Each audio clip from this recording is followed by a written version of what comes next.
capítulo 16 de Atos dos Apóstolos, segundo São Lucas. Atos dos Apóstolos, segundo nos escreveu São Lucas, capítulo 16. Nós vamos fazer a leitura dos versos 20 a 24. E levando-os aos pretores, disseram: estes homens, sendo judeus, perturbam a nossa cidade, propagando costumes que não podemos receber nem praticar, porque somos romanos. Levantou-se a multidão unida contra eles, e os pretores, rasgando-lhes as vestes, mandaram açoitá-los com varas. Depois de lhes darem muitos açoites, os lançaram no cárcere, ordenando ao carcereiro que os guardasse com toda segurança. Este, recebendo tal ordem, levou-os para o cárcere interior e lhes prendeu os pés no tronco. Oremos. Pai, agora que a palavra foi lida, e oramos que o Senhor nos dê fé para aplicarmos ela à nossa vida e ao nosso coração. Obrigado, Deus, pela vida dos santos apóstolos que, tendo sido conduzidos pela vontade de Deus, pregaram o Evangelho em toda localidade, a fim de que fosse conhecido Cristo. É o que nós oramos, Pai, e rogamos em nome de Cristo Jesus. Amém. Paulo e Silas, depois de terem sido presos, são açoitados, e o verso 24 diz que foram presos pelos pés no tronco. Estar num cárcere romano nessa época era algo muito difícil. As prisões eram escuras, úmidas, eles ficavam presos a correntes de ferro nos braços e nos pés. Também era costume que fossem açoitados com chicotes ou varas. E essa era a condição desses homens de Deus que pregavam o Evangelho. Um dos puritanos que veremos hoje também passou por semelhante perseguição à sua época. O primeiro puritano que vamos tratar hoje é o Thomas Jacob, 1623 a 1687. O Thomas Jacob nasceu em 1623 nas proximidades de Melton. Ele recebeu sua educação lá em Oxford e terminou ela em Cambridge. Recebeu o grau de bacharel em 1644. Depois ele foi eleito para se tornar membro do Trinity College, onde ele lá obteve o grau de mestre até o ano de 1647. Nesse mesmo ano ele recebeu uma ordenação presbiteriana e se mudou para Londres para servir de capelão de Elizabeth Cecil, que era condensa de Exeter. E ele serviu a ela, essa mulher piedosa, por 40 anos. Vamos entender o contexto do que aconteceu com Jacob. O sistema feudal dava aos nobres o direito das terras, grandes extensões de terras. Dentro dessas extensões de terras, eles tinham os servos feudais que viviam ali, que iam desde os camponeses até um exército armado. Então era muito comum que os nobres tivessem um grande exército que eles sustentavam com sua própria riqueza, para servir de segurança de todo o seu território, e dentro também estabeleciam pequenas vilas e aldeias, onde viviam os camponeses que produziam. Tudo o que era produzido era levado ao castelo, que era o centro econômico daquela região. Nessa época era muito comum que cada nobre também tivesse um capelão pessoal, que não só instruía o castelo, e a gente tem que pensar no castelo como uma estrutura muito grande, com muitos servos, com exército, em torno aí de 50 ou até 200 pessoas vivendo dentro do castelo. O capelão servia esse grupo e servia também as aldeias dos camponeses que estavam dentro daquele senhor feudal sob o cuidado dele. E o Jacob, então, ele vai servir a Elizabeth Cecil, que era essa condensa. E 40 anos ele serviu ela fielmente como capelão dela. O Jacob tornou-se então pastor de St. Martin, lá em Londres, em 1650. Ele assume então essa importante paróquia conduzindo os trabalhos dela e, ao mesmo tempo, sendo capelão da duquesa, da condensa. 4 anos depois, ele se casa com Phoebe Meller e torna-se, então, agora o pastor de St. Bright, lá em Londres.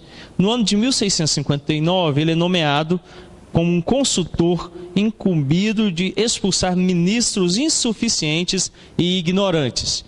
Com o puritanismo tomando forma, o que começou a acontecer com os pastores anglicanos que não estudavam, que não... o estado de inércia era tão grande porque os pastores eram ordenados politicamente, não por vocação. Então, geralmente se transmitia o título de bispo para os filhos. É igual a igreja evangélica hoje, né? O marido é pastor, a esposa é pastora, os filhos são pastores, o cachorro é diácono. Brincadeira com os diáconos. Então, aí é porque é um negócio familiar. Você já imaginou se a Luiz fosse cabo, só porque o pai dela é sargento? Mas é filho, aí é cabo, automaticamente. Não é assim que funciona, né? O Davi não é militar, né, seu Emerson? Só porque é filho do senhor, né? Só se ele se alistar e enganjar e ele estoura. Então não é essa transmissão. Então os bispos eram assim. Outros adquiriam direito. Por exemplo, João Calvino, o pai dele era advogado de um bispo de Lyon, na França. E com o tempo, servindo o bispo, ele conseguiu o direito para que João Calvino fosse capelão ainda infante. Então ele tinha um título, recebia da Igreja Católica, mas não exercia. Aí a família pagava um monge para desempenhar a função dele. Quando Calvino se converte, ele abre mão desse direito e não recebe mais a igreja e abandona esse cargo. Então era um cargo que era transmitido, era vendido, comprado, e politicamente era muito bom ter um cargo da Igreja Católica, que era o poder econômico e político da época. Os bispos, então, viviam nessa tranquilidade. Muitos eram bêbados, viviam em prostituição, lia a homilia no domingo muito mal, e somente isso. Então as igrejas eram famintas da palavra. Nessa época aqui, o Jacob torna-se, então, um dos responsáveis por expulsar esses pastores. Chamava o cara e falava assim: quantos mandamentos tem? 10 ou 9? O cara: 8, então você está fora. Era assim. Quantos livros são Antigo Testamento? O cara: tem Antigo? Ele falou: está fora. O negócio era feio, mas eu já falei sobre isso aqui. Como era a ignorância deles, lembra na introdução sobre os puritanos? Eles não sabiam a oração do Pai Nosso, quantos mandamentos existiam, eles não sabiam quantos livros tinham a Bíblia, alguns nunca nem tinham lido o Antigo Testamento. Então eles começaram a ser expulsos da igreja, a igreja começou a ser purificada, e aí os pastores começaram então a ter que estudar, a se capacitar, a pregar. As igrejas exigiam acompanhamento, e esse processo então de expulsar os insuficientes e ignorantes se deu nesse momento.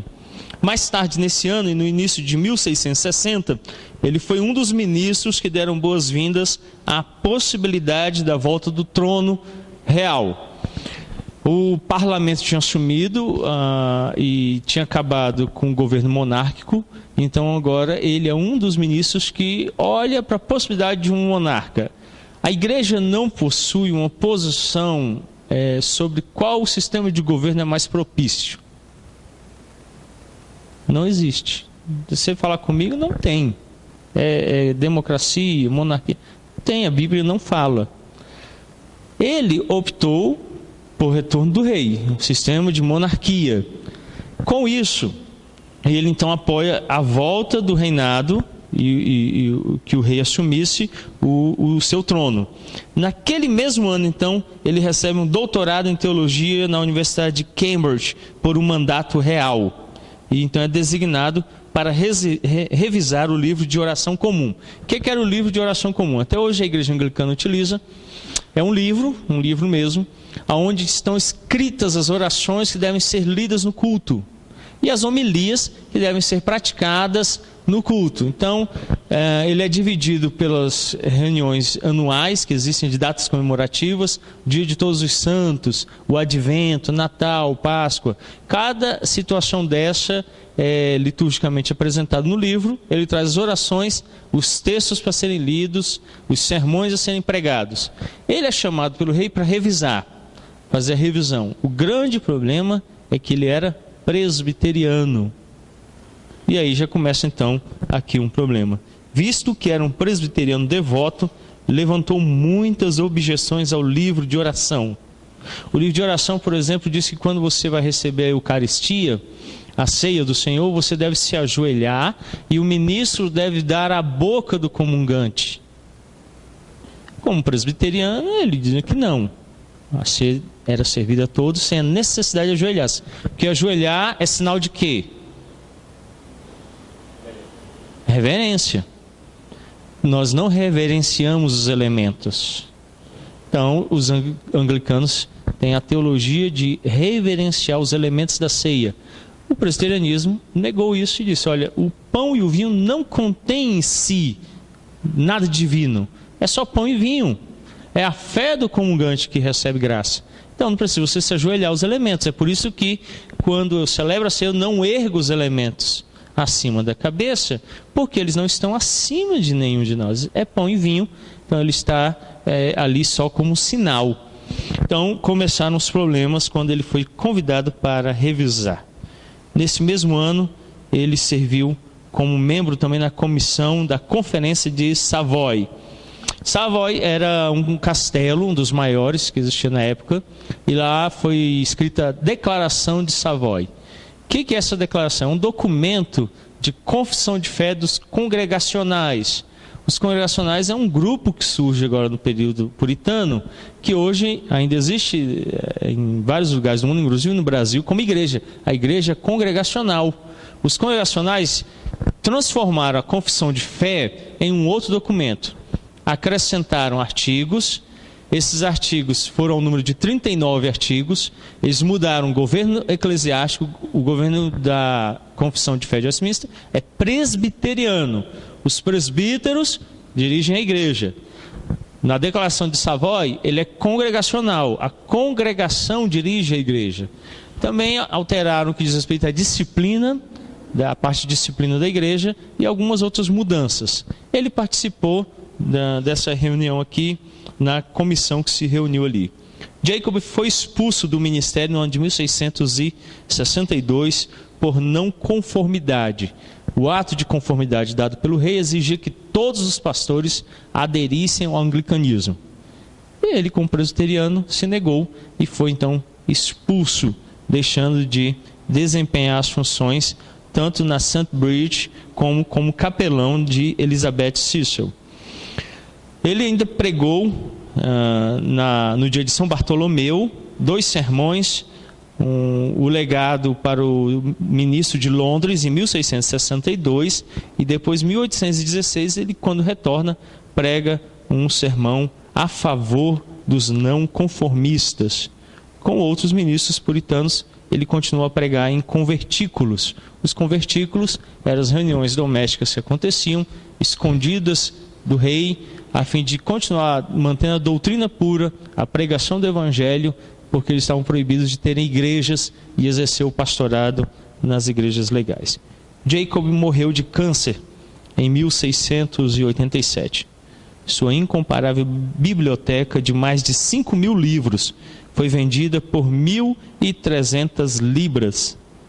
Dirigindo seu funeral, William Bates disse que Jacob era um servo de Cristo na relação mais peculiar e sagrada, e que era fiel a seu título, tanto em sua doutrina como em sua vida.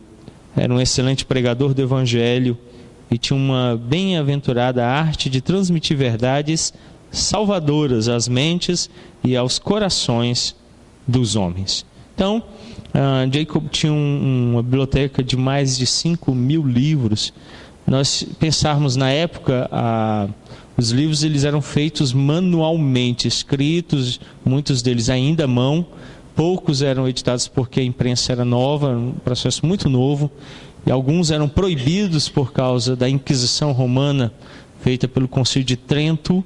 Alguns tinham sido queimados, inclusive os livros de Lutero, alguns de Calvino.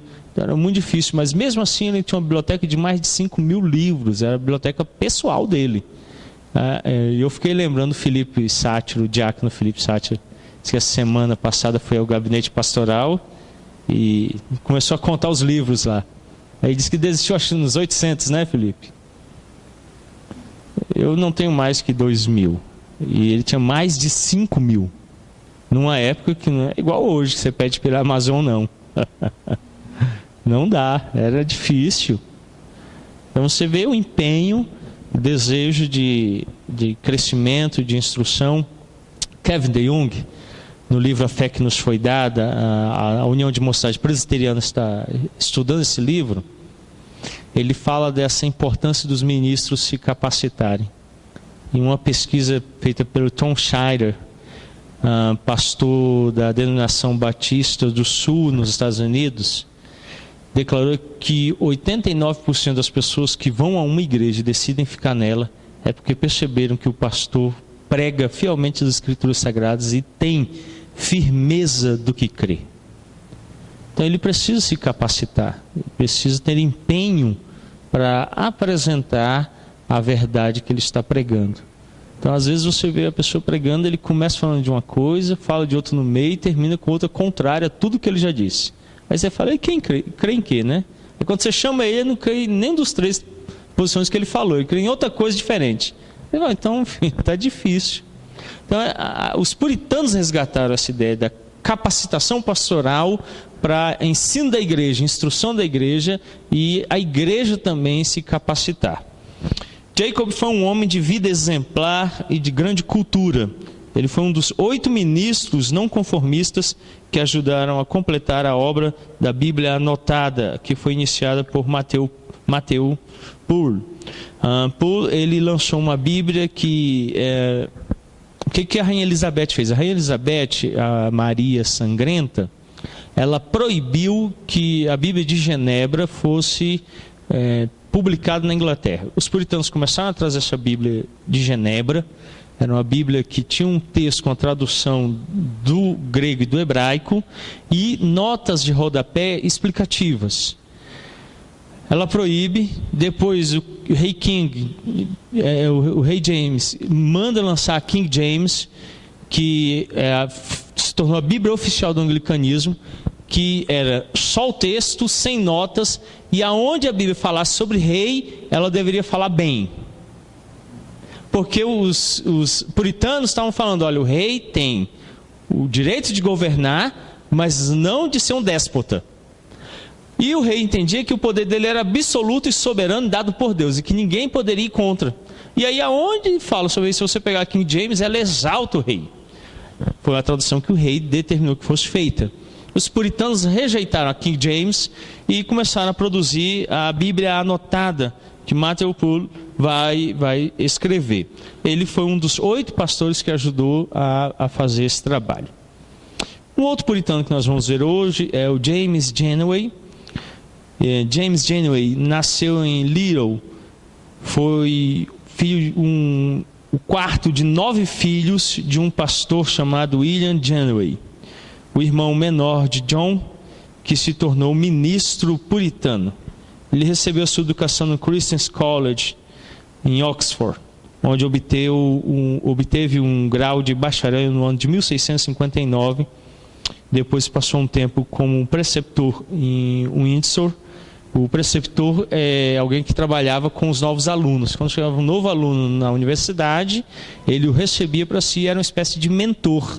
Então ele ficava ali orientando aqueles alunos novos no conhecimento da vida universitária, dos estudos, introduzindo ele àquela nova vida. Eles tinham se desligado das famílias e iam morar na universidade. Então o preceptor era o mentor pessoal de cada um desses alunos, os dirigindo naqueles dias. Depois ele foi ordenado diácono em 1661. Genoway foi expulso em 1662 por não conformidade.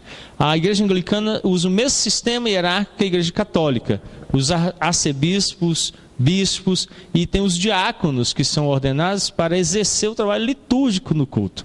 Não é a ideia do serviço aos pobres, aos necessitados, como as Escrituras trazem e como a igreja cristã tem praticado, mas é no sistema católico de fazer a liturgia. Ele então depois é expulso em 62, um ano depois de ter sido ordenado, porque não se conformou ao ato do rei, e ele então disse: eu não vou ser anglicano, eu repudio a doutrina anglicana, e por isso então ele é expulso. Ele e outros ministros passaram a pregar em convertículos em meio a desastres nacionais, como a peste e o grande incêndio de Londres em 1666. Foram duas situações assim terríveis. Mais da metade da população inglesa morreu nesse período.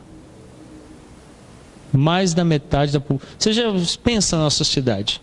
Não sei qual é o tamanho hoje de Samambaia, mas eu acho que já está quase em 500 mil, né? Está mais já? Muita gente. Brasília tem 2.700.000 habitantes. Você já pensou mais da metade morrer de peste e no incêndio? É diferente de hoje. Na época era tudo de madeira. Tudo. E não tinha bombeiro. Então tudo praticamente que pegava fogo, queimava até o fim. Nesse período eles eram pastores nos convertículos, nessas reuniões domésticas, onde eles pregavam que eles estavam proibidos de estar na igreja, exercendo o pastorado e dirigindo a igreja. Então ali eles pregavam e desenvolviam o seu papel. Foi nesse período mais difícil que ele desempenhou as suas funções na igreja. Depois que o rei Charles II promulgou a declaração de indulgência, Genway foi liberado para ser ordenado ministro presbiteriano no ano de 1672. Então, o rei Charles II, vai e dá a indulgência a todos aqueles que tinham sido expulsos. Eles retornam. Quando ele retorna, ele é ordenado pastor presbiteriano. Os últimos anos de Genway foram como pregador em Rotherhithe. Foram os anos mais frutíferos, contudo os mais difíceis. A popularidade dele enraiveceu tanto os anglicanos que várias vezes ameaçaram atirar nele. E o tentaram fazer por 2 vezes. Uma delas, a bala ultrapassou o seu chapéu enquanto ele estava no púlpito. Então ele estava pregando, alguém veio e deu um tiro. E quando ele olha, o tiro passou pelo chapéu dele. Então ele foi assim, grandemente perseguido. Eles ficaram com tanta raiva dele que ameaçaram matá-lo. E por 2 vezes chegaram a atirar mesmo contra ele. Outra vez os soldados destruíram a sua casa. E posteriormente a igreja construiu outra para ele. Então a ideia era de uma perseguição assim, bem presente. Nessa ocasião ele chega e descobre que a casa dele foi posta abaixo. Quebraram tudo, derrubaram tudo. Aí depois a igreja vai e constrói uma maior para ele, para que ele possa viver. Depois de lutar vários anos contra a depressão, Genway contraiu tuberculose. Morreu quando estava com 38 anos de idade. Ao menos 5 de seus irmãos também morreram de tuberculose antes de atingirem os 40 anos de idade. A época em que as pessoas morriam novas. E a gente vê que mesmo morrendo aí entre os 30 e alguns chegando aos 80, eles faziam muita coisa. Morrer de tuberculose. É algo que hoje tem tratamento. Você vai no posto de saúde e recebe tratamento. Então, ele lutou também contra a depressão. É muito comum os ministros puritanos terem depressão. Ainda o é hoje. 88% dos pastores geralmente sofrem de depressão. O reverendo Augustus Nicodemos publicou um texto semana passada. Ele disse que todo domingo, quando ele termina o sermão, o sentimento que ele tem é de fracasso. Fracassou no púlpito. E ele disse que tem insônia, não consegue dormir, não consegue descansar. O pastorado, de fato, é algo muito difícil e pesado. E ele enfrentava essa situação da perseguição. Então, isso agravou o estado de saúde dele. E ele veio então a morrer com 38 anos de idade.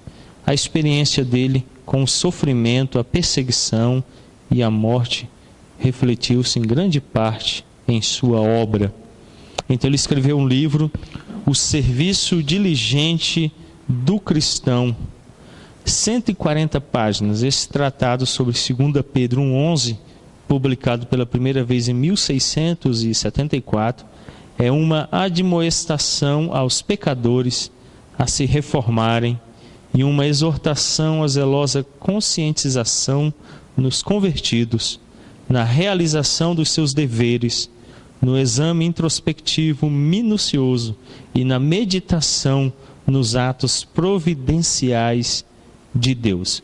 Isso é dito no dicionário Oxford da língua britânica, na página 782, quando se define a obra de Janeway. É uma obra tão conhecida que ela consta no dicionário de língua britânica. E aí tem essa definição: é uma admoestação aos pecadores a se reformarem e uma exortação à zelosa conscientização dos convertidos, na realização dos seus deveres, no exame introspectivo minucioso e na meditação nos atos providenciais de Deus. O dicionário, esse aqui é a primeira versão do dicionário da língua inglesa. Lutero, ele estabeleceu a língua alemã, como ela é hoje, moderna, a língua alemã moderna. Foi Lutero que a criou, como ela se encontra hoje. Calvino fez a mesma coisa com a língua francesa moderna, como nós a temos.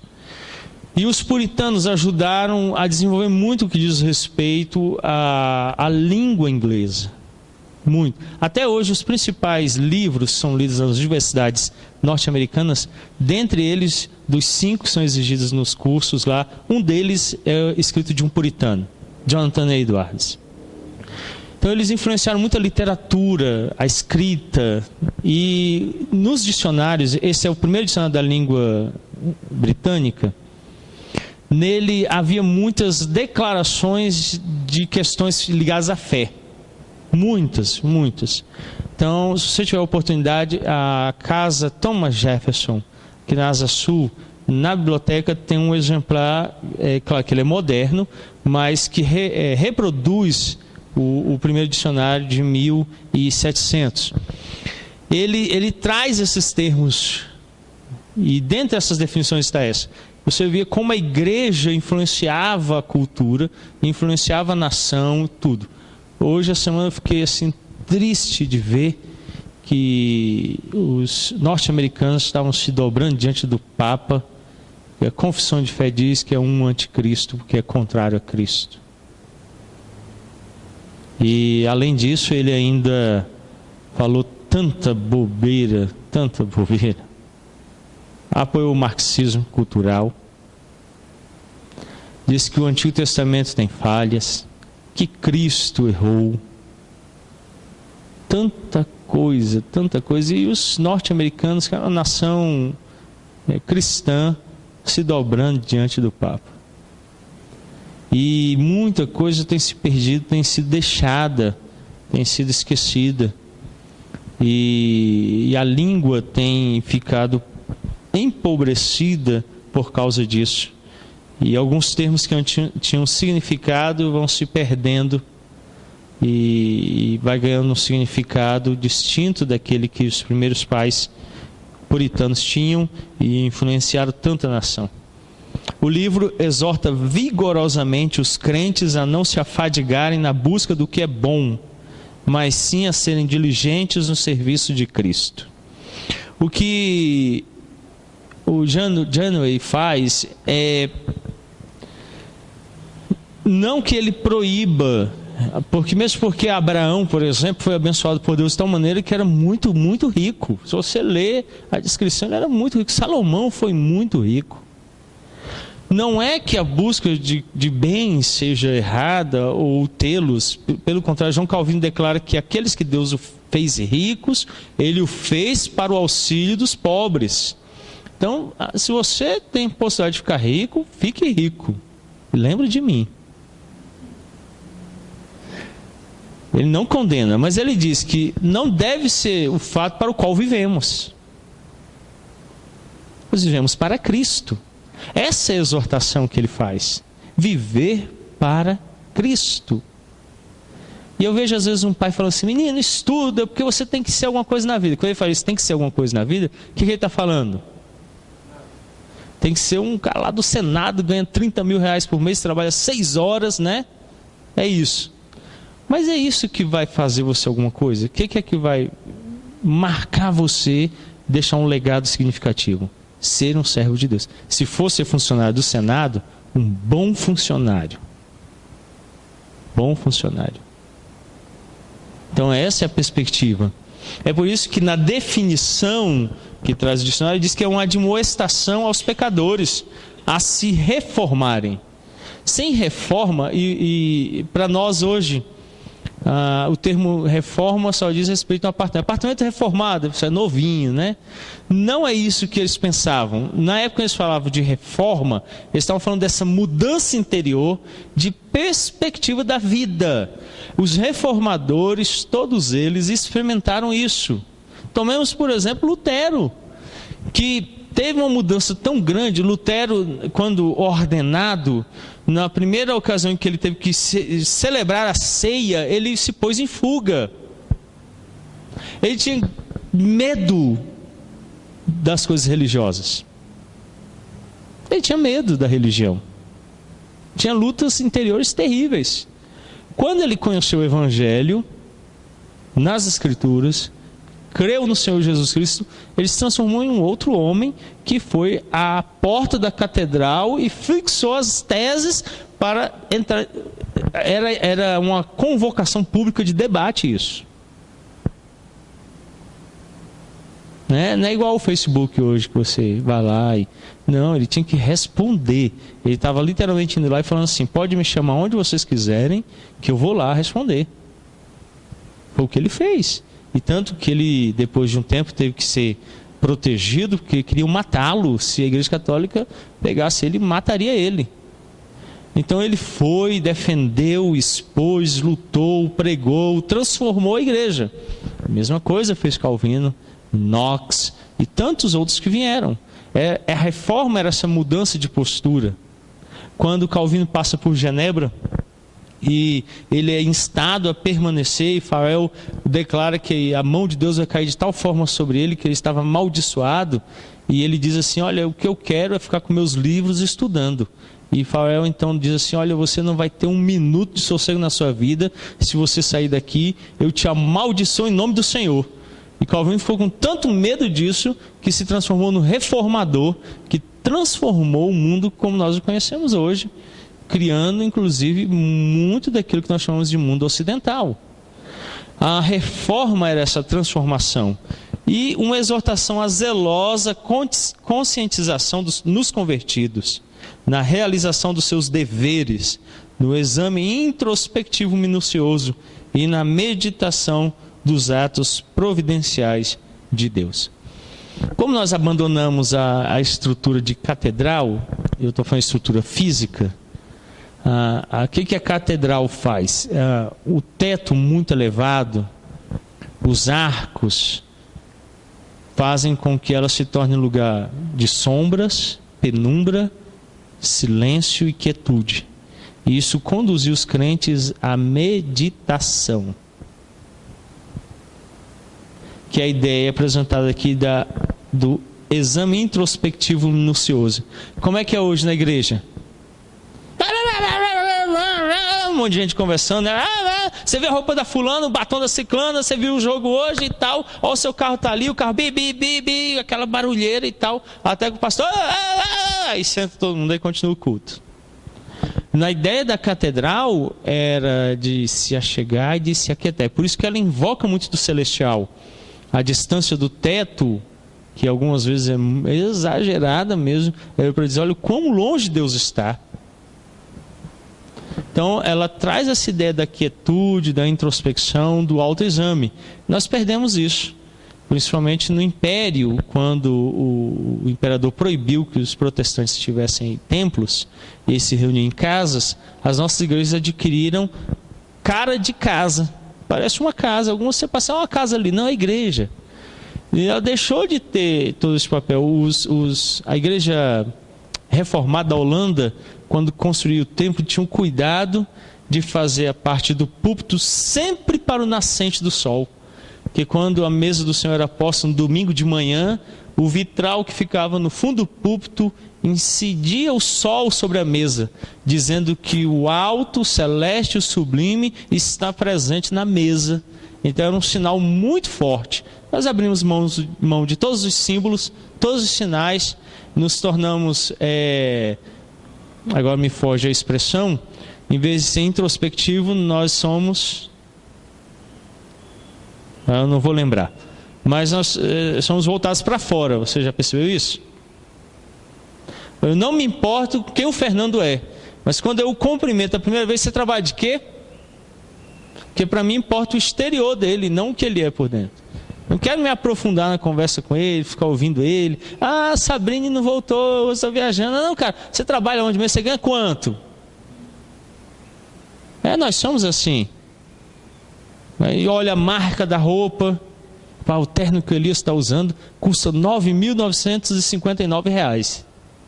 Está lá no shopping a venda lá. Eu passei em frente dessa loja. Que terno bonito, amor. Vamos dar uma olhada. Quando eu vi o preço, R$ 900. Eu entrei a R$ 9.559. Aí, opa, deixa eu sair para fora, que se os meninos derrubar alguma coisa, não tem nem como pagar, tem que vender o carro. Mas tem gente que olha isso, aí olha a roupa. Nossa sociedade é assim. Então, o que ele está resgatando é essa ideia de olhar para dentro, de você se aquietar e se examinar. A ceia deve ter essa ideia, e o que o evangelicalismo fez com a ceia é que a ceia se transformou num momento de troca de favores, de agrados. Então troca o cara, se diz que você é bonito e tal. Aí o cara senta do lado da mulher sem dente, ele você é legal, mas bonita ele não diz que ela é. Fica aquele negócio, em vez de se examinar, de olhar para dentro, tomar o pão e o vinho como um momento de fortalecimento do interior, em vez de ficar olhando para quem está ao redor e brincando num momento que é tão sério, num momento de introspecção. E ele finaliza então dizendo que deveriam se meditar nos atos providenciais de Deus. A providência de Deus é a certeza da ação dele em todas as coisas. Cuidado desde um pardal até o fio de cabelo que cai da sua cabeça, Deus está dirigindo tudo. Se Deus dirige todas as coisas com atos providenciais, e veja que eu não estou falando de fatalismo, porque Deus ainda exige de mim atitudes, eu devo me relacionar com Ele em livre agência, por isso eu tenho plena certeza de direção, mas isso não me torna ocioso. Pelo contrário, em sabendo que Ele dirige todas as coisas, eu me ponho a trabalhar. Essa é a certeza que a providência traz. A acusação dos arminianos de que pela providência nós nos tornamos fatalistas, vai acontecer então, descansa, não é verdadeira. Isso é tolice. Eu sei que Deus dirige tudo, mas o meio pelo qual eu alcanço esse fim é minhas atitudes. Ele me coloca a exercê-las para que se realize o que Ele quer que aconteça. Então, descansar nos atos providenciais é essa certeza do cuidado dele, da direção dele. Eu não posso duvidar que ele esteja dirigindo, porque senão eu me torno um ateu prático. E às vezes nós somos ateus práticos. Diz uma coisa, mas age diferente do que diz. Eu acredito que todas as coisas cooperam para o bem daqueles que amam a Deus. Aí uma coisa dá errada.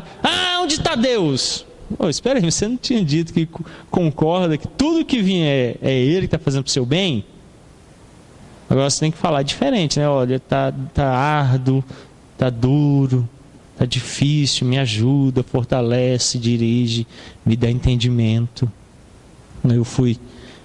Eu decidi ir ao seminário em 1997 e fui então ao Seminário Presbiteriano de Campinas, prestei o vestibular. Depois de estar aprovado no vestibular, eu fui lá conseguir um lugar para morar, não tinha mais lugar na República, estava cheia, e eu aluguei um pequeno quarto de uma senhora que alugava quartos em frente ao seminário. Muita dificuldade. E aí arrumei a mudança e fui embora para Campinas. Um mês de aula.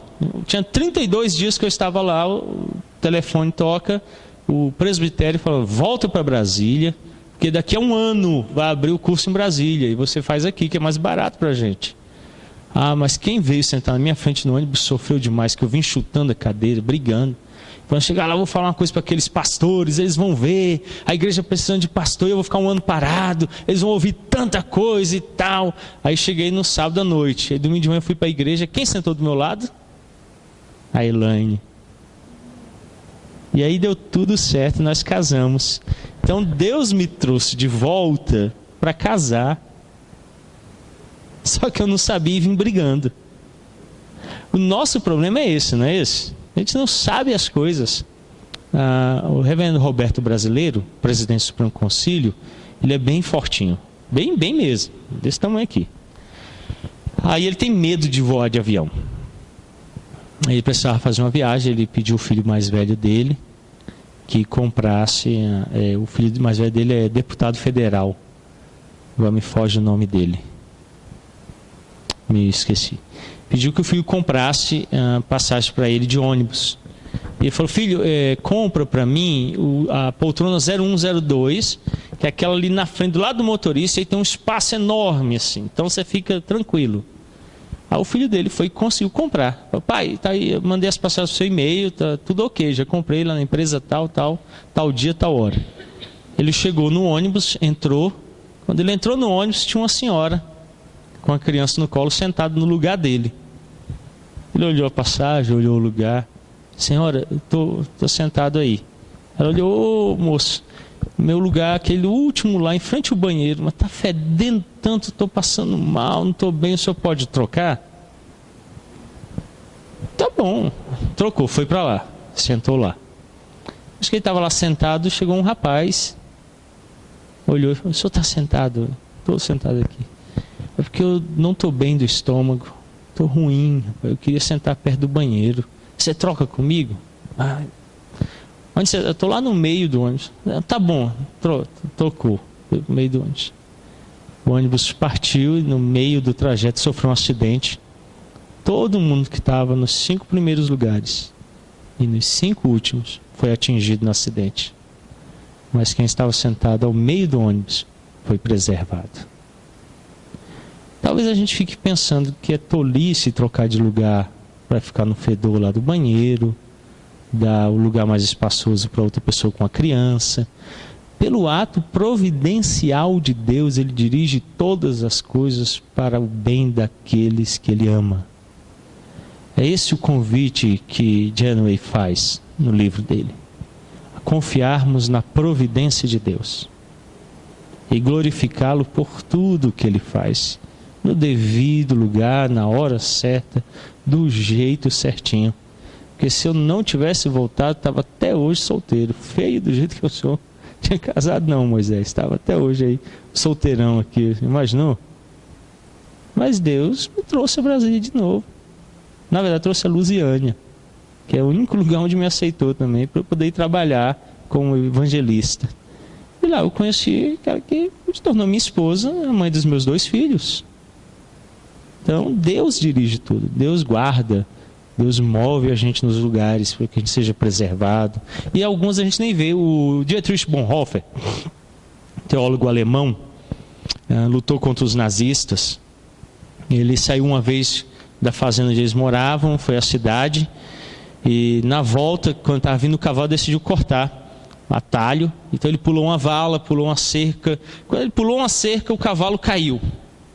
Ele levantou rápido, se não tinha machucado, o cavalo levantou, ele viu que o cavalo não tinha machucado, subiu e chegou em casa e falou, pai, olha, eu pulei o buraco tal, passei no campo tal, pulei a cerca tal, quando eu pulei o cavalo caiu e Deus guardou a gente.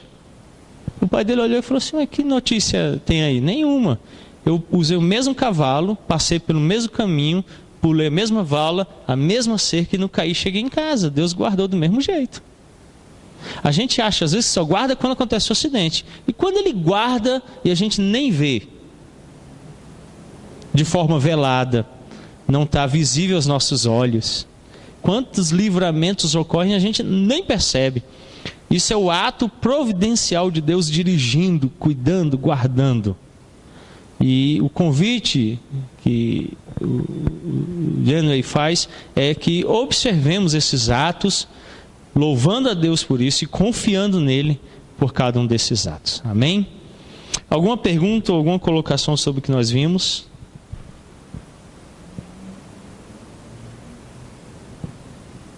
Bom, vamos orar. Amanhã nós temos reunião de oração. Caso nossa irmã Renata, vamos sair aqui da igreja 15 para as 8. Se deseja participar conosco, nós estaremos saindo aqui então 15 para as 8 para nos dirigirmos até a casa da nossa irmã, onde estaremos orando e buscando a presença do Senhor. Oremos. Pai querido, obrigado por esta noite, pela vida desses dois puritanos que influenciaram a igreja e que ainda hoje influenciam, pelo ensino, pelo testemunho, porque o Senhor os utilizou como instrumento para a manifestação da graça na vida da igreja, que estava, ó Deus, morta, mas foi revivida pelo Teu Espírito. Ajuda-nos, ó bondoso Deus, a sermos exemplo em nosso tempo, deixando um legado para a igreja no futuro. Nossos dias também, ó Deus, são dias de uma igreja morta, que carece do Evangelho, da graça, de ministros comprometidos com a palavra. Ó Deus, nós rogamos que o Senhor venha reavivar a Tua obra. Ajuda-nos a termos um testemunho digno do Evangelho, para sermos listados com aqueles irmãos que a Escritura diz não eram dignos deste mundo. Ó bondoso Deus, obrigado pela graça. O Senhor nos guarde do homem mau da cidade, dos perigos do trânsito, guarde as nossas casas, os nossos entes queridos, e que no dia de amanhã, em nossas atividades diversas, o Senhor esteja nos dirigindo. Abençoa-nos quando estaremos reunidos à noite para orarmos, para buscarmos a Tua face. É o que nós pedimos em nome santo de Cristo Jesus. Amém. Deus os abençoe.